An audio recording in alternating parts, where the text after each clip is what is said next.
سابق گورنر پنجاب.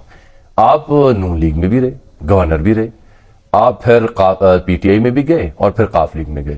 اب تازہ خبر یہ کہ شاید دوبارہ رجوع فرمانا چاہ رہے ہیں پی ٹی آئی کی جانب, کیونکہ اس معاملے میں رجوع فرمانے کے لیے دین اسلام میں یا کسی اور مذہب میں کوئی قدغن نہیں ہے. تو سلمان غنی صاحب بہتر جانتے ہیں چوہے صاحب کی سیاست کو. سلمان صاحب, پہلا سوال, کیا یہ درست ہے کہ چوہے صاحب رجوع فرما رہے تھے پی ٹی آئی کے لیے؟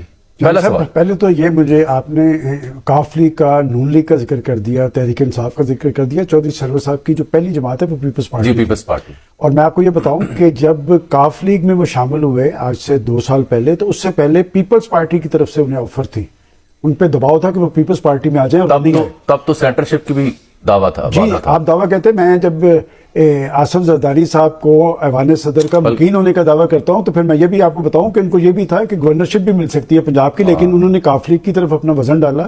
اچھا, یہ وہی دور ہے جب یہ مشورہ کرتے تھے کہ قاف لیگ جائیں یا پیپلز پارٹی جائیں؟ جی بالکل. باہر انہوں نے ایک فیصلہ کیا ہے, اور یہ بات کہ وہ تحریک انصاف کی طرف, میری ان سے 3-4 روز پہلے گفتگو ہوئی تھی فون پہ, اور میں نے جو ان کی باتوں سے محسوس کیا کہ ان کا ٹلٹ جو ہے وہ یہ بتا رہے تھے کہ زمینی حقائق کیا ہیں. اور ٹوبا ٹیک سنگھ جب پاکستان سے باہر, دیکھیں ان کی کمزوری, ایک طرف ان میں ٹوبا ٹیک سنگھ ہے تو دوسری طرف وہ اسکاٹ لینڈ میں, گلاسکو میں, وہاں پر ان کا ایک حلقہ احباب ہے. وہاں کا حلقہ احباب 95% لوگ انہیں مجبور کر رہے ہیں کہ وہ پی ٹی آئی میں شامل ہوں. اور یہ بات یعنی صاحبزادے کی سیاست کی فکر کھائی جا رہی ہے. جی بالکل. دیکھیں وہاں پہ زیادہ تعداد ان کے حلقے, انس سرور کی بات ہے, وہ یہ بات تو وہاں تک درست ہے, لیکن چوہی صاحب وہاں پہ ان کے حلقے میں, انس کے حلقے میں زیادہ تعداد جی وہی ان لوگوں کی ہے جو پی ٹی آئی کی طرف ٹلٹ رکھتے ہیں. اور پنجاب میں خاص طور پہ وہ یہ سمجھتے ہیں کہ اس وقت ان کے خیال میں جو لوگوں کا ٹلٹ ہے وہ پی ٹی آئی کی طرف ہے.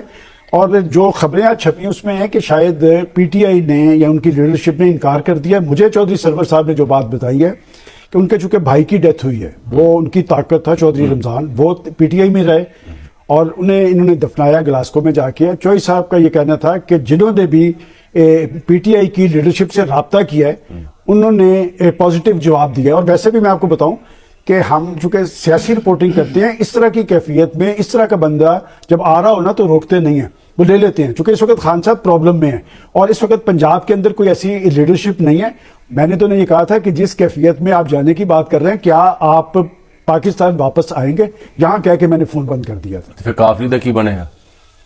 اب یہ قاف لیگ والوں کو سوچنا چاہیے. ویسے تو قاف لیگ جس کی ذمہ داری چوہے صاحب نے اپنے کندھوں پہ اٹھا لی تھی. مجھے چوہے صاحب نے یہ کہا تھا کہ مجھے قاف لیگ کا پریزیڈنٹ بنایا جا رہا ہے, تو میں نے انہیں کہا تھا کہ ہم نے قاف لیگ کو بنتے دیکھا ہوا ہے, پھر اس کی جوانی دیکھی اور پھر اس کا بڑھاپا دیکھا ہے. تو میں نے کہا تھا کہ قاف لیگ کی پریزیڈنٹ شپ آپ کو پاکستان کی آفر نہیں ہوگی. بہرحال وہ آپ کو اکاموڈیٹ کر لیں گے, اور چوہے صاحب کا یہ تجربہ اچھا